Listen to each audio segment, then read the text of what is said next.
TGPSC నుంచి one time registration సంబంధించినటువంటి ఒక కీలకమైనటువంటి అప్డేట్ అనమాట. సో, ఈ ఓటీఆర్ అనేది ఎవరు రిజిస్ట్రేషన్ చేసుకోవాలి?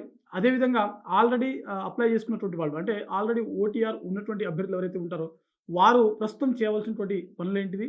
అదేవిధంగా కొత్తగా ఎవరైతే ఓటీఆర్ రిజిస్టర్ చేసుకోవాలనుకునేటువంటి వాళ్ళు ఏం చేయాలనే విషయాల గురించి ఈ వీడియోలో కంప్లీట్‌గా తెలుసుకుందాము. సో, ప్రస్తుతం మనకు Telangana state public service commission నుంచి విడుదలైనటువంటి ఈ తాజా సమాచారం ప్రకారము దాదాపుగా 31,56,000 మంది మనకు ఓటీఆర్ అనేది గతంలో రిజిస్ట్రేషన్ చేసుకోవడం జరిగింది. వన్ టైమ్ రిజిస్ట్రేషన్ అనమాట. సో, స్టేట్ వారీగా మనకు అంటే అటు నాన్ లోకల్ వాళ్ళు కూడా కొంతమంది ఉన్నారు. అదేవిధంగా దీంట్లో ఆల్రెడీ ఎంప్లాయీస్ అంటే గ్రూప్ 1, గ్రూప్ 2, గ్రూప్ 3, గ్రూప్ 4 అదేవిధంగా తెలంగాణ ఎస్ఐ, పోలీస్ సంబంధించినటువంటి కానిస్టేబుల్ సంబంధించిన ఉద్యోగాలకు ఎంపికైనటువంటి అభ్యర్థులు కూడా ఈ ఓటీఆర్ అనేది గతంలో రిజిస్ట్రేషన్ చేసుకున్నటువంటి వాళ్ళు ఉన్నారు. సో, ఓవరాల్‌గా తెలంగాణ రాష్ట్రంలో ఉన్నటువంటి టీజీపీఎస్సీకి ప్రస్తుతం ఉన్నటువంటి ఈ ఓటీఆర్ రిజిస్ట్రేషన్స్ మొత్తం వచ్చేసరికి దాదాపుగా 31,56,000 మంది ఉన్నారు.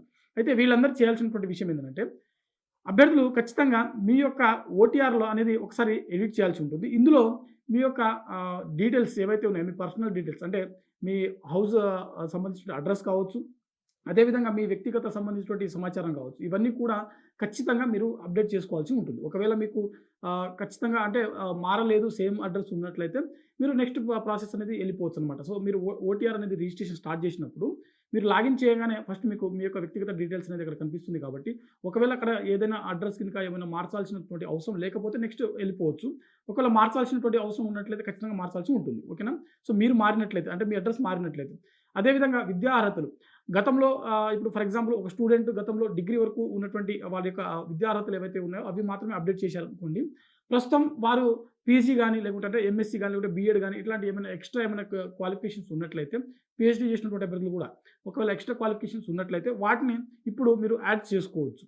అంటే దీనివల్ల మీకు ఉపయోగం ఏంటంటే పీజీ సంబంధించినటువంటి పీజీ అర్హతతోటి ఉన్నటువంటి కొన్ని పోస్టులు ఉంటాయి.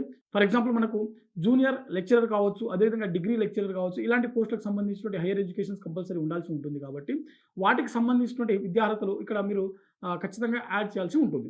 సో, గతంలో ఎవరైనా డిగ్రీలు, పీజీలు చేసినటువంటి అభ్యర్థులు ఇప్పుడు గనుక మీరు హైయర్ ఎడ్యుకేషన్ ఏమైనా పొందినట్లయితే కంపల్సరీ అది అప్డేట్ చేసుకోండి. దాంతో పాటుగా ఫోటోగ్రాఫ్ అంటే అభ్యర్థులు మీరు గతంలో ఓటీఆర్ రిజిస్ట్రేషన్ చేసుకున్నప్పుడు ఏదైనా ఓల్డ్ ఫోటో ఉన్నట్లయితే ప్రస్తుతం లాస్ట్ 3 మంత్స్ లోపల మీరు దిగినటువంటి ఒక ఫ్రెష్ ఫోటోగ్రాఫ్ ఏదైతే ఉందో ఆ పాస్‌పోర్ట్ అనేది అప్‌లోడ్ చేయాల్సి ఉంటుంది.